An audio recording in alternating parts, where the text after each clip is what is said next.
الله كل ما السواق بس مش قد وديب وانا محايد مش قد سامح كريم بلغايلي ويايلي سمير شمال بكويلي ومحي قرا ادوكا أردما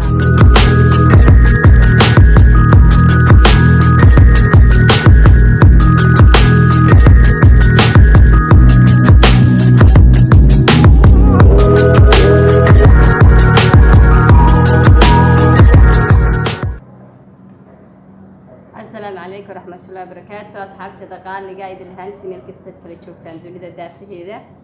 حلي كستي وقت كستي دينتي وعانا وناكسن وولاشين هيركا channel كان لقد داوانسان وهرساك وفشيا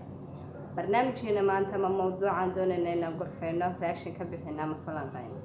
ومسامح كريم وياسين يا محمد موضوعنا وحول عيا سيداتان channel كان كسو xigeenay alaaba sida caadadayna wax Samiir Jamaal baxda codaynta oo dhameystiran aad baan u salaamayaa idil hantood waxaan leeyahay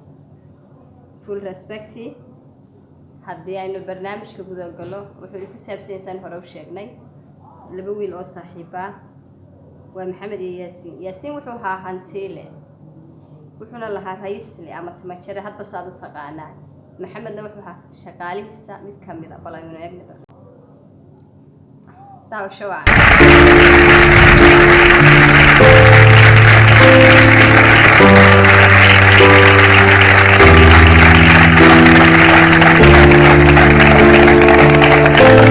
أهلا وسهلا كسو دوادا برنامج كيني كشقيني أريمها قويسكا أو أها برنامج المسامح كريم قصة داهية waxay kasoo jeedaa wadanka Maghrib waa qiso khilaaf uu ku jiro sidoo kale kama marnana dulmigu ugu horeen aanu yeero saaxiib dacwaha magaciisu yahay Yaasiin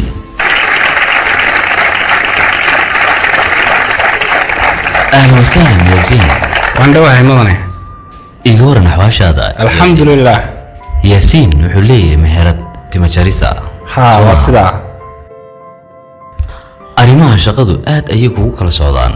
somaha alxamdulillah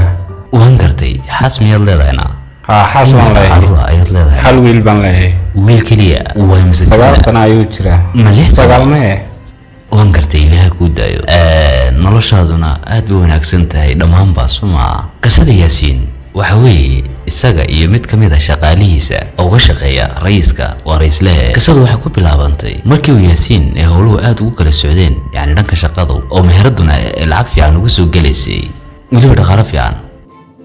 haddaba maalin baa wax dhacday inuu isdhimo dhaqaalihii ka soo galayay meherada waxaanu dareemay in ay lacagi ka luntay amba lacagi la lunsaday u ka shakiyay 5 amba 6 kamid ah shaqaalihiisa ee meherada waliba uga shaqeynaya macnaha tuun shaqaalihiisa timaa jiray macnaha uu ka shakiyay mid kamid ah amba dhamaantoodba wuxuu isku dayay markaa inuu yani jaajuso yani uu ogaado cidda lacagta lunsatay inuu baaritaan ku sameeyo khaanadahooga meelaha lacagaha dhiganayaan intaba ilaa uu furay mid kamid ah shaqaalihiisa khaanadiisa waxaanu khaanadiisa ka dhaxelay lacagtii uu weysana maalinta wax kalena kuma sameyn inuu yani bahdilo oo magaranaysaa uu ceebeeyo fadeexeeyo mooye kuna tuhmo tuuganimada ka baadina waa uu ka eriyay shaqadii waxaanu doonayay marka hore inuu askar u keeno laakiin asxaabtii kale ayaa yiri kada waxba xidhina mar hadduu waxa sameeyay kaliya shaqadunka eri sidii ayuu ku tagay wiilkii dhalay marmarka qaar way fiican tahay in qof wax ka hubsado sometime indhahaaga waxaad ku aragta mahar xaqiiqadana inaad aragto way adag tahay markay sidan oo kale ay tahay meheradiisii inuu la lunsaday wuu dareemay sometime waad fahmaysaa markii wax jiraan ma xuma wuxuu isku dayay inuu sameeyo qofkii waxaday inuu soo saaro waa fikir fiican wuxuuna ka dhex helay mid aan waxba samaynin meeshii lacagtii isku day ma loo gelin karaa ma leeyahay hubi indha ku garaadla keliya buu noqday bes markaas saacadaha qaar indhahaaga way ku khaldayaan aynu hore usii socono barnaamijka meheradaha magaciisu ahaa maxamed dabadeedna muddo kadib aduu maalmo laba ka mid ah ayaa isku dhex qabsaday meheradii oo shaqaale ahaa aduu laba uga shaqeeyay meheradiisa oo shaqaalihii ka mid ah way isqabsadeen isaguna goobjoog buu ahaa markaa waa maqlayay wax isku haysteen waxaanu maqlayay hadallada isweydaarsanayeen oo isku qaqabsanayeen kadibna xaq ayaa bartaa ku dilaacay mid ka mid ah ayaa wuxuu yidhi adiga weeye kii maxamed khaanadiisa ku riday lacagta oo xaday oo adiga sababtaada ayaa loogu yeedhay maxamed meheradda kadib sidaasuu ku fadixoobay saaxiibkeen xaqiiqadii ayuu ogaaday marka kii ayuu dabadeedna askar u keenay miskiinkan aad ayuu u murugooday marka sababtoo ah qof insaan ah si kastoo xaqa uu soo raago ama cadaaladu xaqiiqadana xaqiiqada mar walba timaado soo daahto xaqa afka haddii laga qabtana feedhu ka dilaaca iyagii baa wada hadlay oo is sheegay oo iska shafay miskiin dhanna noloshiisa way qaribeen oo way dulmeen ayuu dulmay oo si xaqdarraa weliba waa uu isku dayey inuu la hadlo maxamed run ahaantii maxamed aad ayuu ugu murugaysan yahay uguna cadhaysnaa isaga naftirkiisu aad ayuu u murugaysan yahay oo dhibkii uu geystay ayuu ka murugaysan yahay waxaanu ka murugaysan yahay goortuu maxamed ka eriyey meheradda xaaskiisu way foolanaysay way dhalaysay oo qof dhalaya ayay ahayd markiina way dhashay welibana ku darso miskiinka in la eriyey shaqada aad buu ugu baahnaa xaaskiisa foolahayd uu umulaysay waayaha ku adkaa qof iska tabaalaysan oo daciifa oo dhibaato haysato haddana marka dulmi loogu sii daro shaqadiisii dhammeedna waa xaalado adag aad u adag maxamed sidii uguma soo jawaabin muddo sanada ayuu xiriirkoogu hadda kala go-an yahay haddaba yaasiin barnaamijkan almusaamax kariim ayuu wuxuu u yimid inuu ku raaligeliyo maxamed oo weliba uu ku dhaho anigu waan ku dulmay waana ii caddaatay inaan adiga ku dulmay waanan ka qomameynaya khaladkii aan ku geystay xaqna umaad lahayn taa ina saamax saaxiib soo saamaha arrinku waa sidaa weeyaan waxaan doonayaa ilaahay hortiisa iyo dadkaasoo dhan hortooda iyo xataa adiga hortaada inaan ka qirto inaan ku khaldamay ninkaas saamaxna waan ku leeyahay waxaan ku leeyahay khaladku iga dhacay laakiin iminka aan isku laab xaadhnaano aan iscafino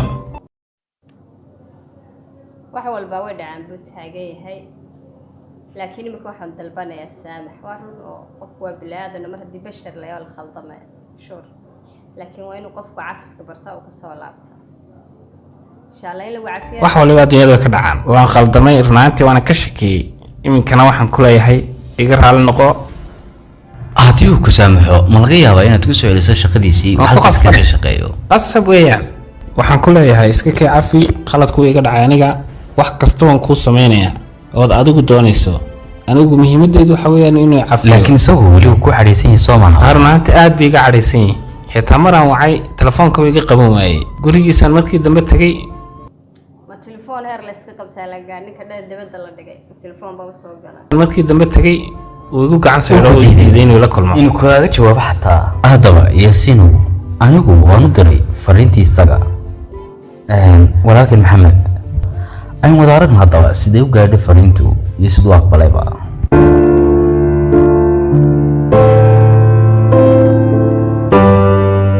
atirashadii boosta ahayd boosta wareegtaa hello lawyer وفي الباسكيلوس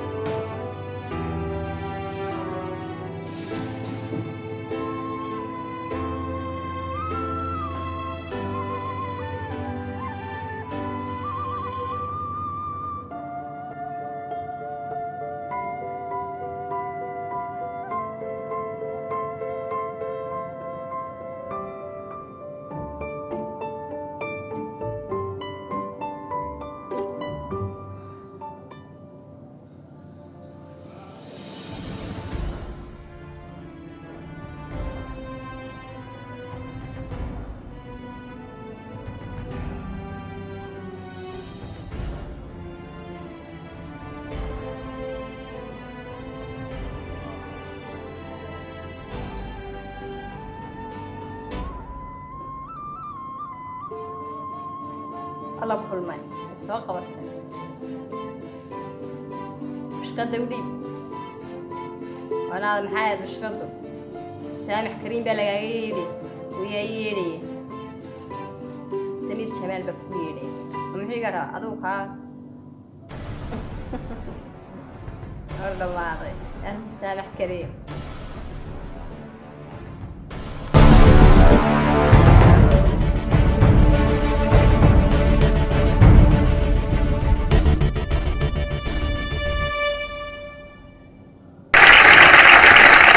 waqti waa kaa ma jiraan maxamed wuu ogolaaday fariintii waxaanu ku jira hadda stuudiyaha banaankiisa waxaanu inaga sugayaa intaan u yeedhino waxaa noo yimid yaasiin oo lahaa meherad weyn oo xiiritaanka ah oo ku lahaa waddanka maqrib maxamedna wuxuu ahaa shaqaale ka mid oo u shaqeeya yaasiin haddaba sida waxu dhahan yaasiin ayaa shaki soo galay dhanka dhaqaalaha ee meheradda micnaha tooganimo iyo waxyaalo qaara ayuu ka shaki haddaba maxamed wuxuu ku tuhmay tooganimo waana laga eriyey meheraddii haddaba muddo kadib yaasiin wuxuu ogaaday xaqiiqada ciddii ka dambeysay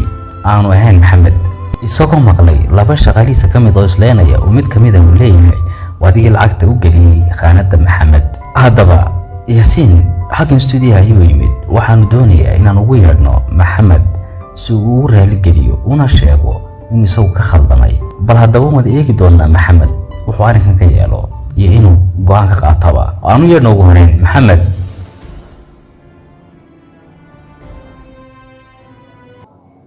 ninkii maxamed oo dhiida iska soo laada soo galay ninkii yaasiin halkan uu fadhiyaa ma la cafin doonaa bogos ma laga geli doonaa ma la soo dhaweyn doonaa daawana la socday ahlan wasahlan maxamed iyo waran seetayna waan fiicanahay mudane gacmahaagu aad ayuu u qaboobiyiin maxay la qaboobiyiinna waa iska hawad hawo ma jirtay meeshaan adiga dhig waxaan indhaagu ka boodi waa iska hawad weeye mudane fadhiiso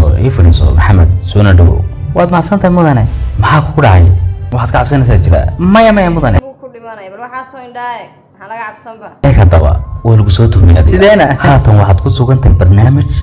maxkamadda diyaar moo tahay adigu marxaba diyaar maxaad is leedahay uu noqon wadoodii universalba doonaad ka fikiraysaa tartan champion league Somaliland ma tartan mid walba tartan buu yimaadaa haddana soo bilaa tartan ayuu ka baxaa meesha aniguna waan qajirsanahay maxamed waan kugu soo dhaweynaya barnaamijka waxaa tahay nin timaha xiira si qurux badan weliba xirfadna u leh weli waddanka maqrib weliba naanes ayaad leedahay maxay oranayeen simo simo maxamed simo meeleeda maqrib ayaa laga wada garanaya soo maaha magaca magaca waa laga wada garanayaa micnaha waa aan ma ragga u xiirtaa mise dumarka ragga ayaad u xiirtaa waan gartay bal iyankii markaan timaha aniga si fiican liigu soo xiiray soo gacan fiican imay soo jarin aad bay fiican yihiin adiga laakiin cidaan aniga ahayn kuma xiiri karto adiga waan ku soo dhaweynayaa mar labaad maxamedow iga waran xaaladaadu waa sidee oo amuurahaguna waa sidee adigu xaas ayaad leedahay wiilna way ku dhashay way mise jir ilaahay bil sanad iyo bil micnaha sanad iyo bil maxaad u bixiseenna shaadi ayaan u bixinay shaadi ayaad u bixiseen abu shaadi ahlan wasahlan baan ku leeyahay maasha allah isagu kama fakirayo su-aashan weydiinankiisa magaciisii waxaa laakiin wuxuu ka fakirayaa sababtan u weydiinayo wuxuu isle ilaa halkii buu kula gaari doonaa soo saas maaha mudane haddaba barnaamijkan ma hasaad moodayso barnaamijka magaciisu waa almusaamax kariim run ahaantiina aniga maaha qofka kuu yeedhay anigu dhexdhexaadiye ayaan ahay waxaa jira anaga dad ayaa nala soo hadla sida shaqaalahaynba oo kale matalan qof ayay keenaan qofkaasi doonaya qof kale in loogu yeedho laga yaabaa inuu la heshiiyo oo magaranaysaa amba kalgacal iyo wanaag ka dhexeeya micnaha sida awgeed qof adiga kuu yeedhay ayaan jiraa aniga maaha laakiin aniga sharafta ayay tahay inaad timaadda halkan anna waan kaaga mahad celinayay maashaan timid mudane waanan kaaga mahad celinaya geesinimadaada sanid ma doonaysa inaad ogaato qofka kuu yeedhay wax dhibaataa male shaashada eeg haddaba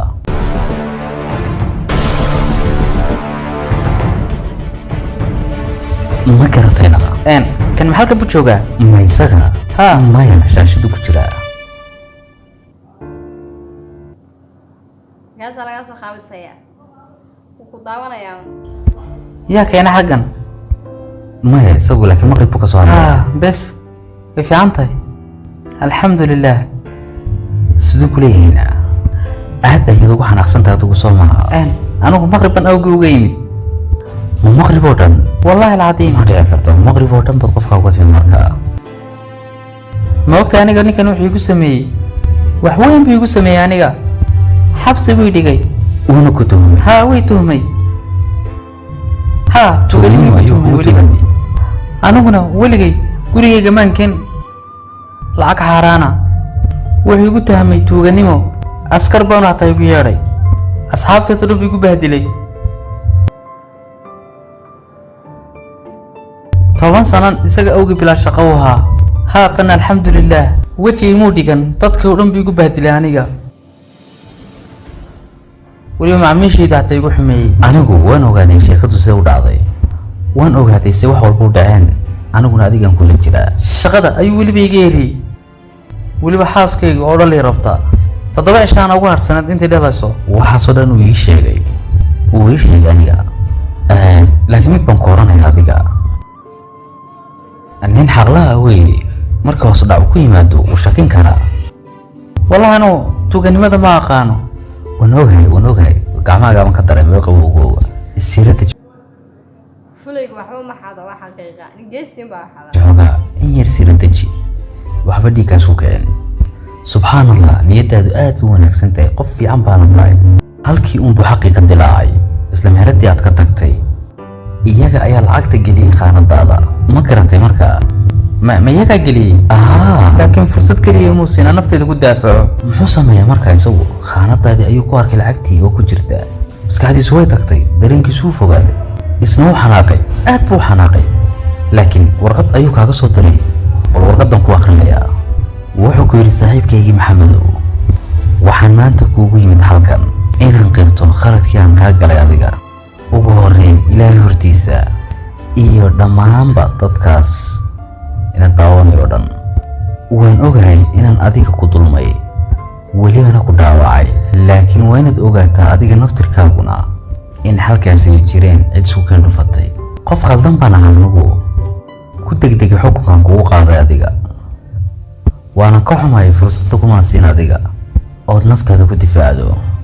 adigu in badan baad garanaysaa inaad tahay qofka ugu dhow ee aan aad ugu kalsoonay inaad tahay adigu waanad ogtahay inaan adiga aad kuu jecelahay kalsoonidaydu naagtaada jirto waan ogahay inaan adiga ku dulmay welibana aan ku dhaawacay weliba dadka hortooda kugu dhaawacay waxaan aad uga qoomameeyaa markii aan shaqada kaa eriyay waxaan ogaa xaaskaagu inay weliba dhalayso aad ayaan uga qoomameeyaa dhibaatooyinkan kuu geystay iyo dulmigan dhakadan kaa saaray aniguse laakiin maan filanayn in adiga khaanadaada laga helay lacagta anigana damiirkii ku isiin waayey inaan iska fadhiyo anigoo khalad weyn kaa gala adiga alle ayaan ka barayaa inuu isaamaxo walmusaamax kariim aad ayay u caddahay fariintiisu wayna xikmadaysan tahay qalbigana way taabanaysaa say kula tahay aniga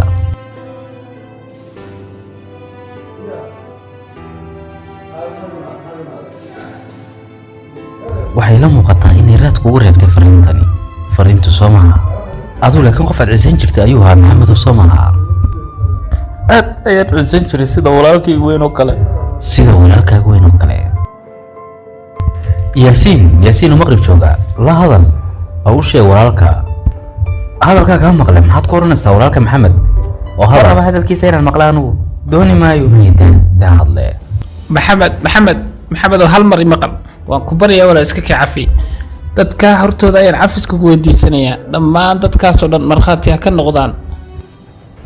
walaal iska kii cafi khalad weyn baan kaa galay anigu fadlan walaal iska kii cafi wuu iga dhacay khaladku bilaadan baan ahay maxamed walaal markaan maqrib joogtay anigu waan ku imi waxaan ku yidhi iska kii cafi aan heshiino laakiin saad igu gacansay dhoodii diiday aniga waxbaa xujeen wax badan aniga waaya cafi walaal iska kii cafi ilaahay weydiisa cafis ilaahay cafis waan weydiistay walaal laakiin saad wadadii cafi ilaahay cafis weydiisay waraarintii uu ooyay umradalaac nafta haysta ninka waana la dulmay la karbaashay mujeel la dhigay tuug laga dhigay dembigaagiiba dushay sugnaanaya walaal yaasiin u sheeg sidaad u ogaatay arrinku markaad iga tagtay maxamedow 2 nin oo kale ayaa meesha isku dhex dilay kadibna walaal kadibna waxaan ogaaday inaan ku tuhmay adiga marka waan ku baryaa walaal iga cafi khaladkaan maalintaa kaa galay. waad ogeed adigu inaan anigu lacag haysan waad ogeetaa waad ogeed weliba xaaskayga inay foolanaysana waad ogeed wax kastoon kaa xumeeyey waan ku hagaajin doonaa xitaa waxaan kaa qaaday oo dhan dib ayaan kuugu soo celinayaa iyo cafiyo keliya waan ku baryayaa. anigu aniga mar hore ku yidhi ilaahay cafis weydiiso. maxamed maqal horta isaga xoogaa oo kor way koshashada maxamed ilaahay baan kugu dhaariyay iska kii cafi walaal iyo cafi cafi kula hadlaya wax walbana diyaar baan ahay ku taagan yahay wuu ku dulmay damiirkiisuna aad buu kaaga adkaysan waayay sawiraantaydii ayuu dadku dhan buu maxamed waan qaybiyey kugu khaldamay walaal waan qirsanay wax kasta khaladkayga waan qaatay anugu laakiin saad iska kii wejigaad iga cafi dishay oo sawiradaydoo dhan baad maanta anu qaybisay. halkan waxaan kuugu yimi inaan cafisku weydiisto dadkaasoo dhan hortooda ayaan ka qiranaya anugu inaan dembi weyn kaa galay iska kii cafi walaal waan ku baryayaa. marka hore Walaalkaa baan ahay walaalkaa anugu laakiin hadda walaalkaa ma yahay anigu anu walaalkaa baan ahay maxamedow khaladkaasina wuu iga dhacay waxa waa laga soo gudbay anugu si walba waan kuu raaligelinaya imika oo jeceshahay run ahaantii dad booskay ku jiri lahayd sidan ubaan samayn lahayd waad imaqli weyday aniga waad imaqli weyday markaan kula hadlayay waa khalad walaal anigaan iska lahaa waan ogahay khaladkaas wuu iga dhacay laakiin iyo cafi ayaan kuleeyahay maanta. waa runtaa laakiin se walaal anigu khaladka waan kaa galay waan qirsanahay iska kii cafi fadlan waan ku baryayaa madana george xataa waxaan oga imi inuu shuruud keliya walaal wataa shuruud keliya wataa anigu wax kastay shuruuddaada tahay walaal waan kuu fulinayaa ii sheego keliya adigu inaanan ku arago keliya adiga bes waan ku saamaxaya laakiin aanan ku arag adiga walaalkaa kaa weyn aad baan mudana george anu waan saamaxaya laakiin dooni maayo argiisa inaan arko waan saamaxaya ma dooni inaan arko anigu taas waa saamaxaada marka haddaad kulba saamaxaysa maxaad wejigiisa u diidaysaa saas ma saamaxaadba waad arkaysaa ninkan ma wax kaluu kaaga baahan yahay qof walba Raab Caleek Maxamed, anu walaalkaa baan ahay, walaalkaa ka weyn baan ahay. ayaa daalay yaasiino iyo rakaadin yar anaa maxamed la hadlaye anaanu fahmayaa maxamed wayna wanaagsan maxamed yaasiino weliba adigu waad dhaawacday ninkan maxamed isagu kuma doonayo ninkan wuxuu u yimid inuu si dhaba kuu raaligeliyo isagoo dhanba yani akhlaaqdiisii iyo damiirkiisoo dhanba waa uu ku dhibaataysmay dulmiga adigoo ku dulmay wuu ogaaday xaqiiqadii ayuu ogaaday wuxuu ogaaday inuu adiga ku dulmay waxaanu ku yidhi saamax weliba malaayiinkaasoo dhan wadadoo daawanaya maaha oo keliya inta reer maqrib oo keliya ku kooban malaayiinka caalamkao dhan baa ka daawanaya iyo dhammaanba caraboo dhan meel ay joogtaba adigu markaa diyaar ma u tahay inaad ka qaabisho mowqifka uu kula yimid mise arrinkaaga horun baad ku taagnaanaysaa oo bes khalaas nolosha waa jirtaa saamaxaad markaa maydii kala madaxayga meel ha soo dhigo madaxaaga meeluu soo dhigay waanu yimid miskiinku halkan madaxayga meel ha soo dhigo wuxuu u sameeyay isagu ogyahay ku jiri lahayd ood weliba hor timaado malaayiinkaa qof hortooda hortaagan nin calada madaxayga meel dhigay buu istikri uu qaybiyay sawirada inuu tuug yahay uu xidhay uu dulmay uu dhibaateeyay laga garba malaali gelin lahayd isaga markaa soco nin adag horta ma fahmaysaa waxaan kula hadlayo hadalkayga soo ma caddaa ma waan fahmayaa mudane waan gartay hadda maxaad samaynaysaa markaa eeg weliba walaalka yaasiin oo ku dhe wax alali waxaad doonto anigu maxamed wallaahi niyaddeedii ka soo go'day inaan ku yimaado ee aan kula heshiiyey weliba adiga adiga ogaba lambarkayga u bedelay anigu sababtaan halka kugu yimi walaal waa taas inaan kula heshiiyaan rabaa walaalaynahay labadeennu walaaltinimo darteed igu cafi maxamedow markaa heshiisiinta adiga aqbali weyday ayaan mudane george u yimi anigu suu inoo heshiisiiyey labadeenna waad arkaysaa hadalkiisu aad ayuu cad yahay khalad weyn inuu kaa geli u og yahay laakiin geesinimadu muujiyay ayaa ka weyntaa waayo isagii markii uu dareemay inuu ku dulmay ayaa wuxuu hor yimid dadkaasoo dhan hortooda malaayiinkaasoo dhan hortooda intanoo keliya ma ahaata go-aanka adiga iskale hadduu qalbigaagu weyn yahay oo qof fiicanaad tahay ma jecesha inaad saamaxdo ma tahay qof alla aaminsan maxamedow ilaah baan kugu dhaariyey walaal iska ka cafi khalad uu iga dhacay aniga walaalkay baa tahay khalaas maxay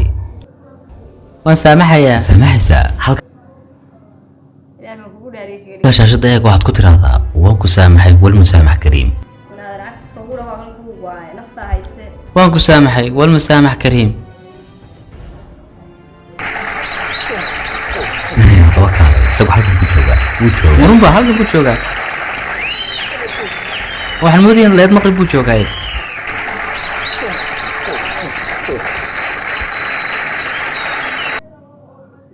maalkan buu joogaa kulaa waxaan moodaynaa laba maqrib buu joogaa las khiyaameynay nafsi dhab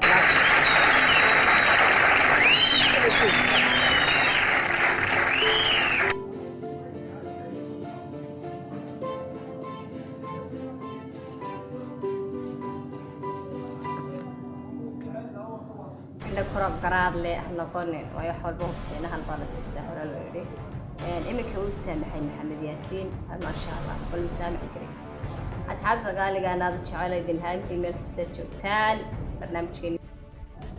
inoo sii share gareeya like iyo subscribe to waa dhankiina waxaan leeyahay waa idinka asxaabta quruxda badan anaadka u jecelahay farxad iyo nolol insaan loo fayn kaga tegayaa waxaan leeyahay goodbye channelka la fogay meel uu leeyahay hal geey balanteen waa